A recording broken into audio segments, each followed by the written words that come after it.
तेलंगाना के वजीर आला रेवंत रेड्डी ने हिंदुस्तान के पहले नायब वजीर आजम सरदार वल्लभ भाई पटेल की बरसी पर उन्हें खिराज अकीदत पेश किया। हिंदुस्तान के पहले नायब वजीर आजम और हिंदुस्तान के आयरन मैन कहलाने वाले सरदार वल्लभ भाई पटेल की बरसी के मौके पर उन्हें मुल्क भर में याद किया गया। तेलंगाना के वजीर आला रेवंत रेड्डी ने जुबली हिल्स में वाक़ अपनी रिहाइशगाह पर सरदार वल्लभ भाई पटेल की तस्वीर पर फूल चढ़ाए। चीफ मिनिस्टर के हमरा कई सरकर्दा कायदीन और ओहदेदारों ने भी सरदार वल्लभ भाई पटेल को खिराज अकीदत पेश किया। गुजरा पोंगिलेटी श्रीनिवास रेड्डी, कोंडा सुरेखा, चीफ मिनिस्टर के मुशीर वैम नरेंद्र रेड्डी उन्हें खिराज अकीदत पेश करने वालों में शामिल रहे। अदाकार अल्लू अर्जुन ने मेगा स्टार चिरंजीवी के घर पहुंचकर चिरंजीवी और उनके अहले खाना से मुलाकात की।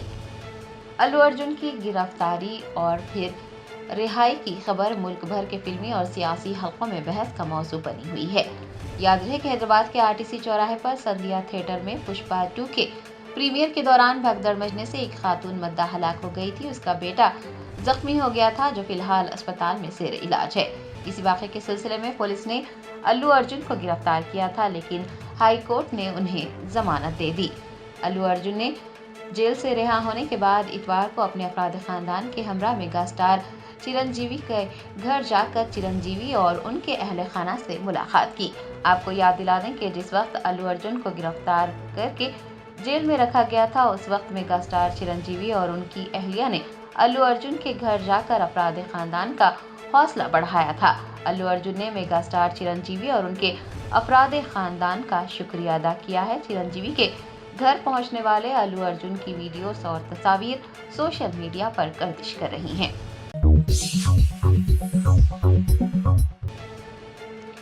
भारत राष्ट्रीय समिति की रुकन कानून साज कौंसिल की कविता ने तेलंगाना हुकूमत के हुक्म की खिलाफ वर्जी करते हुए तेलंगाना तली के मुजस्सिमे का संग बुनियाद रखा।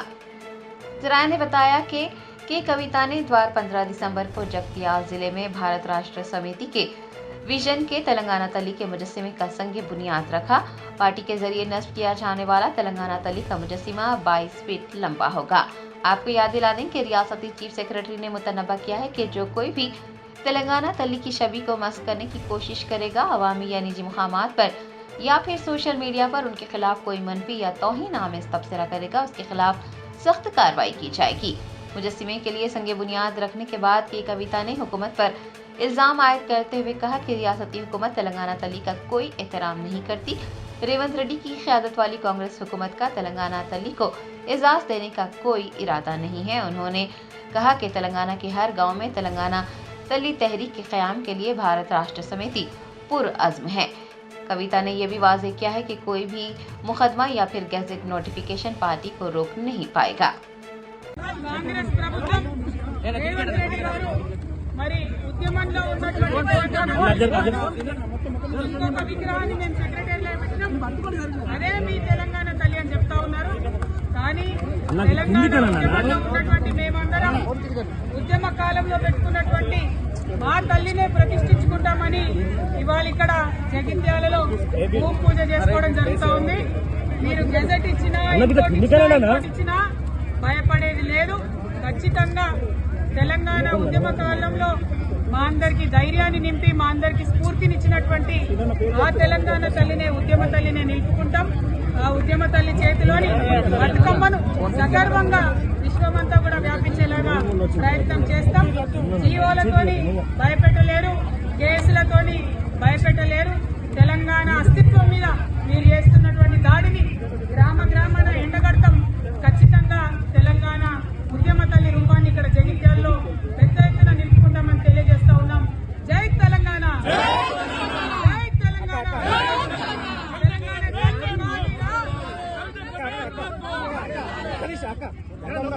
గతంలో కాంగ్రెస్ ఖచ్చితంగా దాన్ని సంవత్సరాలు వింబడించుకొని బీఆర్ఎస్ మొత్తం చేశారు. ఇప్పుడు బీఆర్ఎస్ అనేది కొంచెం బలోపేతం చేయడానికి ఎట్లా ఇక్కడ నాయకులు ఎమ్మెల్యేలు పార్టీ మారినంత మాత్రాన కార్యకర్తలు బీఆర్ఎస్ పార్టీకి సంబంధించినటువంటి ఇతర నాయకులు అందరూ కూడా ఉన్నారు. ముఖ్యంగా ప్రజలు ఇవాళ బీఆర్ఎస్ పార్టీని ఇక్కడ ఎన్నుకున్నారు. ఆనాడు రాహుల్ గాంధీ గారు వచ్చి ఇక్కడ ప్రచారం చేసినా కూడా వారిని కాదని కేసీఆర్ గారిని బహుమతి ఇచ్చి సంజయ్ కుమార్ గారిని గెలిపించినారు. ఇవాళ సంజయ్ కుమార్ గారు ఒంటరి గెలుపు కాదు,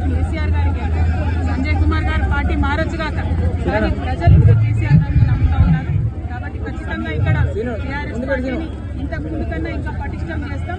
రానున్న రోజుల్లో టీఆర్ఎస్ జెండాను మళ్ళొకసారి ప్రజల ఆశీర్వాదంతో జగిత్యాలలో ఎగరేస్తామని చెప్తాం. కేవలం అభివృద్ధి కోసమే పార్టీ మారేం తప్ప దీనికోసం కాదని చెప్పి మరి ఈ సంవత్సర కాలంలో ఒక చిన్న రోడ్ కొండగట్టు పనులు కావచ్చు, జగిత్యాల పనులు కావచ్చు, మొత్తం జిల్లాలో జరగాల్సినటువంటి కూడా కుంటుపడ్డ విషయం ఇక్కడ సంజయ్ గారు మనందరికీ కూడా ఎక్స్ప్లెయిన్ చేయాలి. ఈ సంవత్సర కాలంలో ఒక చిన్న పని కూడా రాలేదు, కనీసం ఒక చెరువు పుడకతో కూడా తీయలేదు. కాబట్టి ఏం అభివృద్ధి తీసుకొచ్చింది ప్రజలకు వారు చెప్పుకోవాల్సి ఉంటుంది. Thank you. జై తెలంగాణ, జై తెలంగాణ.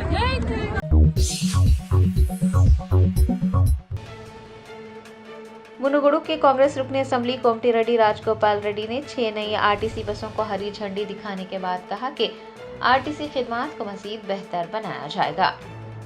तफसीलात के मुताबिक एमएलए कोमटी रेड्डी राजगोपाल रेड्डी ने नलगोंडा जिले के मुनुगुडु इंतखाबी हल्के में 6 नई आरटीसी बसों को हरी झंडी दिखाई और कुछ फासले तक बस भी चलाई।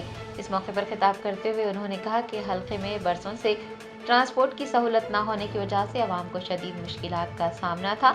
गांव और मंडलों तक बस सर्विस न होने की वजह से लोगों को दुश्वारियां पेश आ रही थी। लोगों को हर रोज पेश आने वाले मसाइल को मद्देनजर रखकर उन्होंने ट्रांसपोर्ट मिनिस्टर पूनम प्रभाकर से नुमाइंदगी की, जिस पर पूनम प्रभाकर ने मुस्बित रद्दअमल का इजहार किया और फौरी तौर पर 6 नई बसों को मंजूरी दे दी।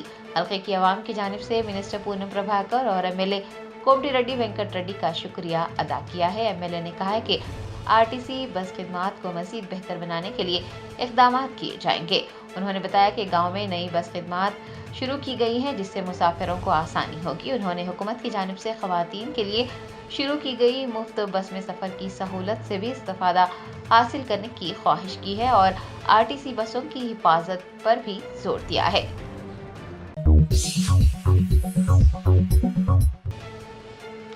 तेलंगाना कांग्रेस कायदीन और कारकुनान ने एमएलसी महेश कुमार गौड़ के बतौर टीपीसीसी सदस्य 100 दिन मुकम्मिल होने पर गांधी भवन में जश्न मनाया।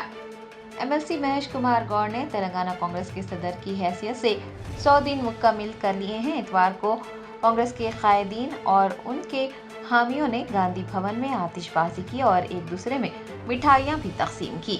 आपको बता दें कि महेश कुमार गौड़ ने 15 सितंबर को तेलंगाना कांग्रेस की सदर की हैसियत से जिम्मेदारी संभाली थी। टीपीसीसी चीफ के तौर पर चीफ मिनिस्टर रेवंत रेड्डी की मियाद 7 जुलाई को खत्म हो गई थी, जिसके बाद कांग्रेस की आला क़यादत ने महेश कुमार गौड़ को टीपीसीसी सदर का ओहदा सौंपा था।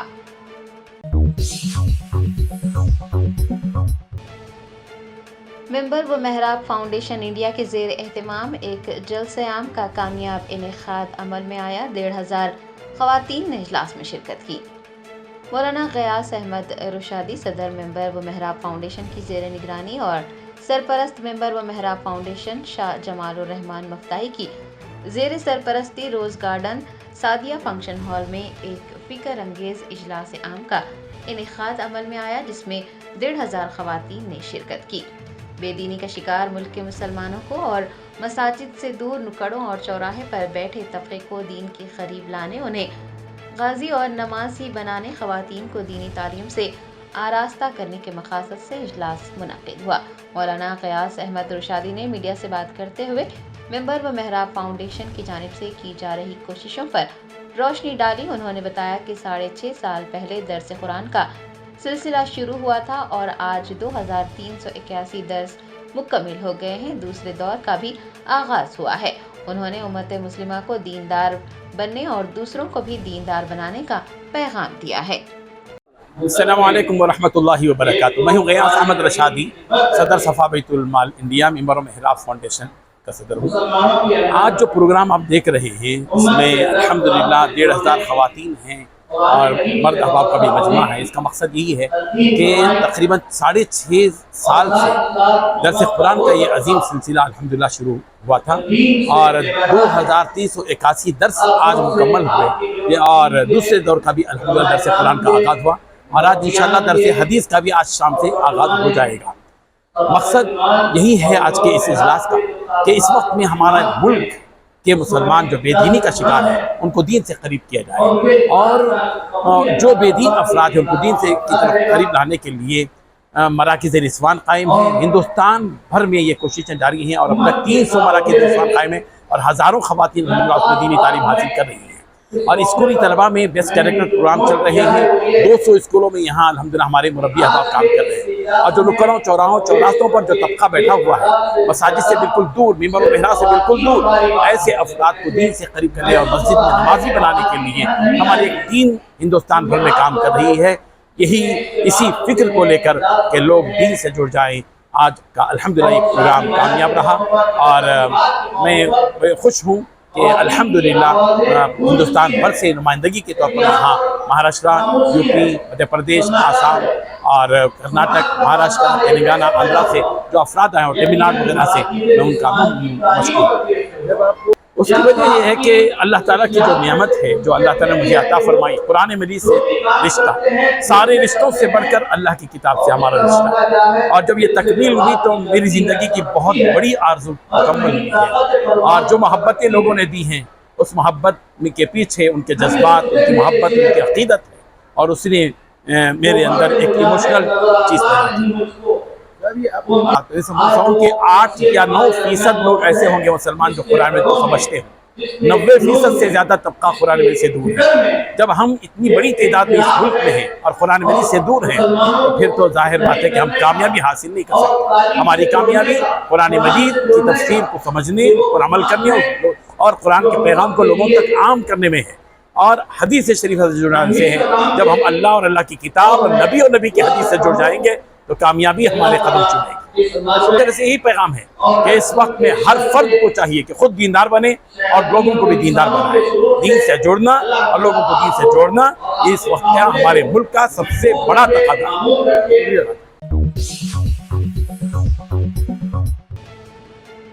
रियासत आंध्र प्रदेश के अल्लूरी जिले के कोयूरू मंडल में किसानों ने रजाकाराना तौर पर गांजे की फसलों को नजर आतिश कर दिया। हुकूमत आंध्र प्रदेश की जानिब से गांजे की काश्त और गैर कानूनी स्मगलिंग के बारे में शऊर बीदार किया जा रहा है। किसानों में भी आगाही पैदा की गई है। किसानों को जब भंग से होने वाले नुकसानात का इल्म हुआ तो उन्होंने अपने हाथों से काश्त की गई फसल को तबाह कर दिया। बताया जाता है कि तकरीबन 15 एकड़ पर मुश्तमिल भंग को नजर आतिश किया गया है। पुलिस ने किसानों के इस इक़दाम को सराहा और उन्हें मुबारकबाद भी पेश की।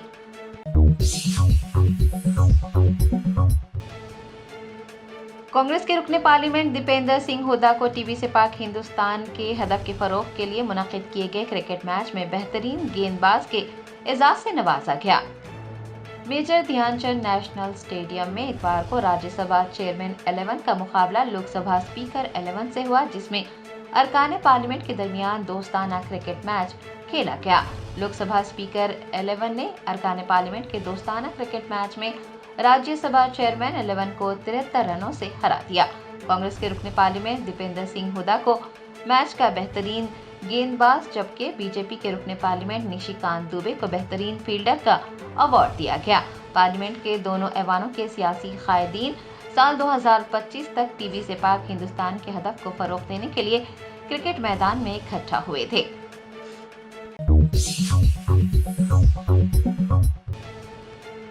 हथियार डालकर मरकजी धारे में शामिल होने वाले सैकड़ों नक्सलियों का Bastar academy of dance art and literature में खैर मकदम किया गया।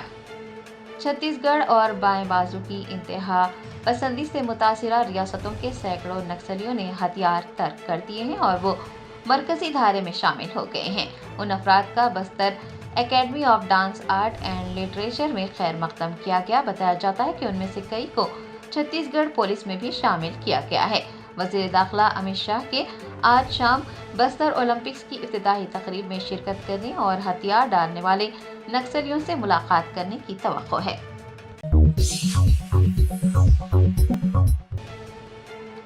कुल हिंद मजलिस इत्तेहादुल मुस्लिमीन के याकुतपुरा रुकन असम्बली जाफर हुसैन मेराज ने कलंदर नगर में आतिशज़दगी के मुकाम का दौरा करते हुए मुतासरा खानदान को मजलिस की जानिब से ताउन का यकीन दिलाया है। याकुतपुरा असम्बली हल्के के हुस्नाबाद कलंदर नगर में कल रात शॉर्ट सर्किट के बाद खौफनाक आग लग गई और काफी नुकसान हुआ। बताया जाता है कि गली तंग होने की वजह से फायर ब्रिगेड आतिशज़दगी के मुकाम तक नहीं पहुंच सका।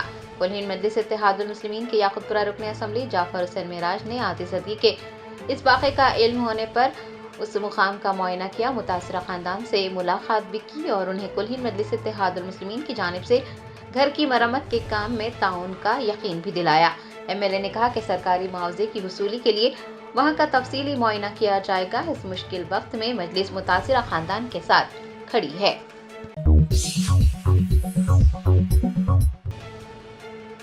रियासत आंध्र प्रदेश के गुंटूर जिले के तेनाली से ताल्लुक रखने वाली एक नौजवान लड़की अमेरिका में सड़क हादसे में जाँ बहक हो गई और 2 दीगर शदीद जख्मी हो गए। तफसीलात के मुताबिक तेनाली के एक मुकामी ताजिर गणेश और रामदेव की दुख्तर परमिला एमएस करने के लिए साल 2022 में अमेरिका गई थी और वो रियासत टेनेंसी में मुकीम थी। बताया गया है कि जब वो अपनी कार में सफर कर रही थी कि एक ट्रक ने कार को टक्कर दे दी, जिसके नतीजे में परमिला की मौके पर ही मौत हो गई। इस हादसे में 2 दीगर निकेत और पवन भी शदीद जख्मी हो गए हैं।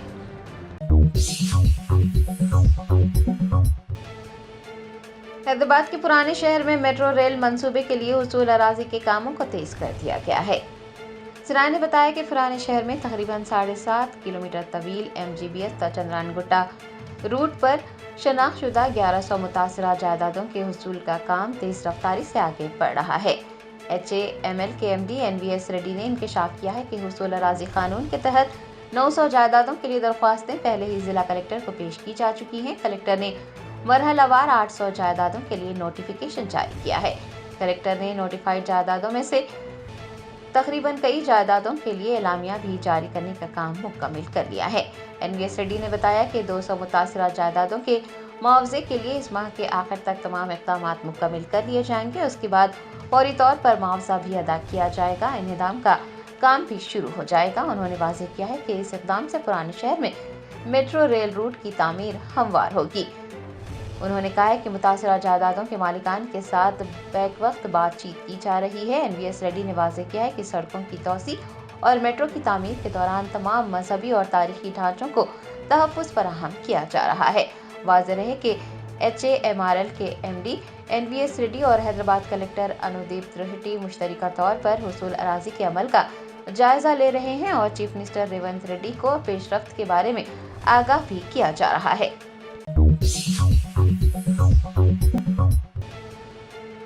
जिले मेडचल के अपर पल्ली में वाक़े आर के टेंट हाउस में मुहिबाती ज़दगी का वाक़या पेश आया, जिसके नतीजे में लाखों रुपये की अमलाक को नुकसान पहुंचा।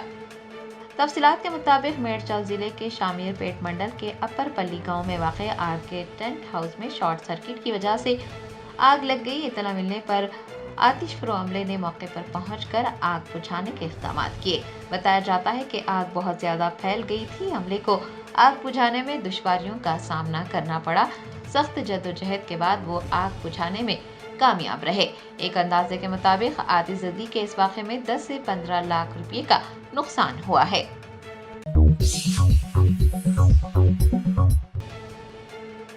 अदाकार मुश्ताक खान ने उन्हें अगवा करने वालों को गिरफ्तार करने पर पुलिस का शुक्रिया अदा किया और साथ ही अदाकारों को हिफाजती इक़दामात को तरजीह देने का मशवरा दिया।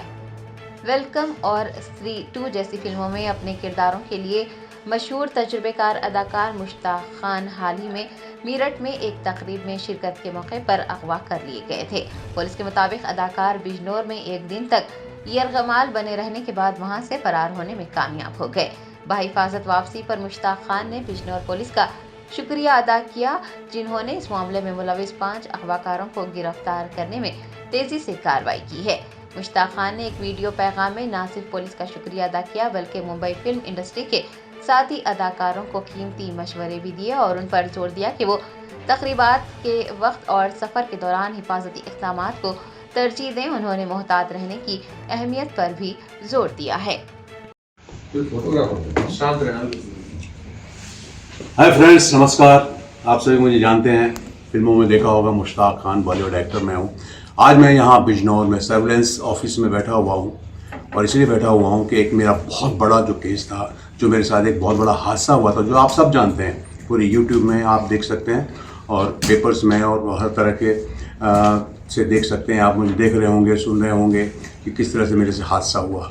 आज मैं यहाँ इसलिए बैठा हूँ ये स्टेटमेंट, ये बयान देने के लिए कि मेरा ये केस उत्तर प्रदेश पुलिस, ख़ास करके बिजनौर पुलिस ने, इन लोगों ने इस केस को सिर्फ 4 दिन में सॉल्व किया है और अभी 4 कैदी लोग ऑलरेडी जो हैं, जो अपराधी हैं, वो उन्होंने पकड़ चुके हैं। इसमें मेरा बहुत बड़ा साथ दिया है यहाँ के जो एसपी साहब हैं, अभिषेक झा साहब, और एडिशनल एसपी साहब Sanjeev Vajpayee ji, and CO city संग्राम सिंह जी, सचिन मलिक जी और उदय प्रताप जी। इन्होंने मेरा इतना साथ दिया कि 8 दिसंबर को टेलीफोन पे मैंने पूरी घटना सुनाई और इनकी पूरी टीम काम पे लग गई। संग्राम सिंह जी ने मुझे इतना पेशेंस से सुना, मेरे केस को सुना, और मैंने कभी उम्मीद नहीं की थी कि मेरा केस इस तरह से इतना फास्ट ट्रैक पे जाएगा और इतना। समाजवादी पार्टी के सदर व साबिक वजीर आला अखिलेश यादव ने वजीर आजम नरेंद्र मोदी के पार्लियामेंट में 100 से ज्यादा मिनट की तकरीर के दौरान बयान किए गए 11 फराइज और वादों को 11 जुमले करार दिया है।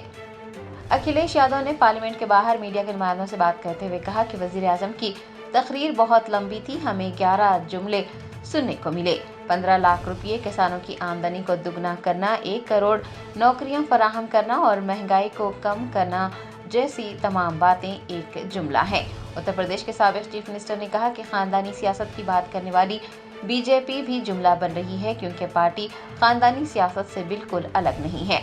उन्होंने कहा कि बीजेपी ये कह रही है कि वो तहफ़्फ़ुज़ात दे रही है, लेकिन सच ये है कि वो पसमानदा दलितों और आदिवासियों के तहफ़्फ़ुज़ात को छीन रही है।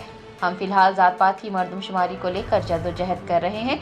उन्होंने इस यकीन का इजहार किया है कि वो दिन आएगा जब जात पात की मरदमशुमारी होगी और उसी के मुताबिक तहफ़्फ़ुज़ात फराहम किए जाएंगे।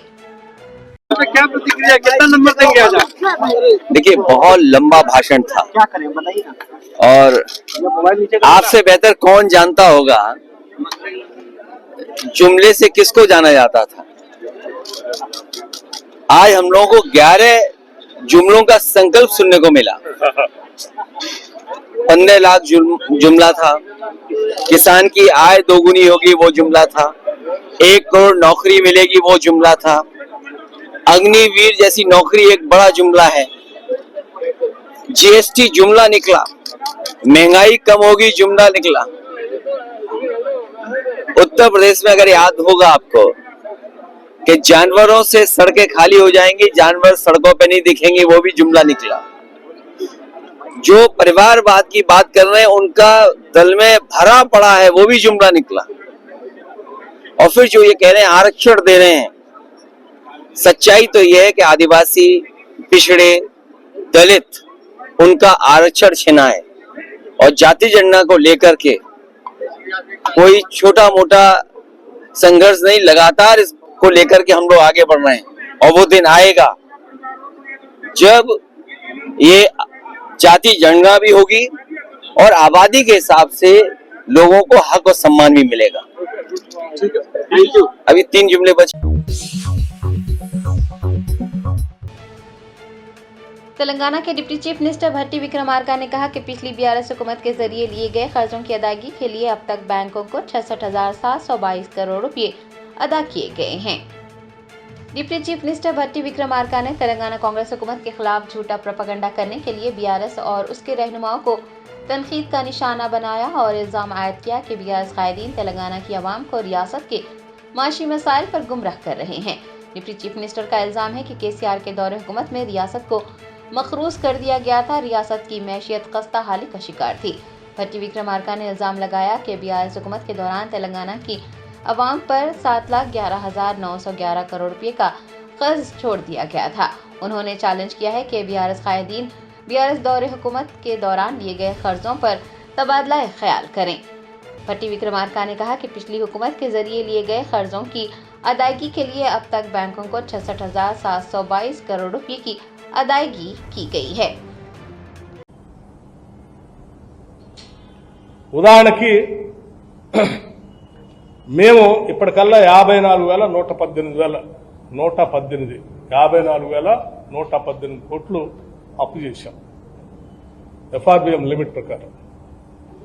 కానీ తిరిగి కట్టింది, అప్పు కట్టింది, ఇవన్నీ కూడా చేసింది దేనికంటే ఈ 10 నెలల్లో 11 నెలల్లో 66,772 కోట్లు అప్పు వడ్డీ కలిపి కట్టాం. అంటే తీసుకున్న అప్పే సరిపోక ఇంకా రాష్ట్ర ప్రభుత్వం నుంచి ఆదాయాన్ని కూడా కలిపి మీరు తెచ్చిన అప్పు మీరు తినడానికి మేము కట్టింది 66,722 కోట్ల రూపాయలు. ఒకసారి ఆలోచన చేయండి. 66,722 కోట్ల రూపాయలు ఇప్పటికల్లా మేము ఈ బ్యాంకులకి మిగతా వాటికి హార్డ్ క్యాష్ ని కట్టింది. 2014 రాష్ట్ర విభజన జరిగే నాటికి సంవత్సరానికి రాష్ట్ర ప్రభుత్వం బ్యాంకులు కట్టే అప్పు కానీ లేకపోతే వడ్డీ కానీ అసలు కానీ కలిపితే 6,400 కోట్ల రూపాయలు ఉండేది. సంవత్సరం మొత్తానికి 6,400 కోట్ల రూపాయలు మాత్రమే ఉండేది. అటువంటిది 10 సంవత్సరాల్లో 6,400 కోట్ల నుంచి 66,772 కోట్లకి అసలు వడ్డీ కట్టాల్సిన దుస్థితి తీసుకొచ్చారు. ఈ మేం చేసిన అప్పు ఆ అప్పు మీద కట్టే అసలు వడ్డీ కాదు. మహానుభావులు 10 ఏళ్లు చేసినటువంటి అప్పుకి మేము Germanten super speciality hospital national award winner doctor Mir Jawad Jar Khan, German trained senior orthopaedic surgeon and director, माहिर डॉक्टर्स डॉक्टर वासिफ आजम और doctor Bharvi Chanduri, senior cardiologist और दीगर डॉक्टर्स नुमाया खिदमत अंजाम दे रहे हैं। Robotic surgery, advance cath lab, MRI, operation theatre, ICU, 2D ultrasound जैसी सहूलियात से आरास्ता कॉर्पोरेट लेवल हॉस्पिटल वाजबी फीस में हर मर्ज से शिफायाबी के लिए Germanton super speciality hospital Attapur.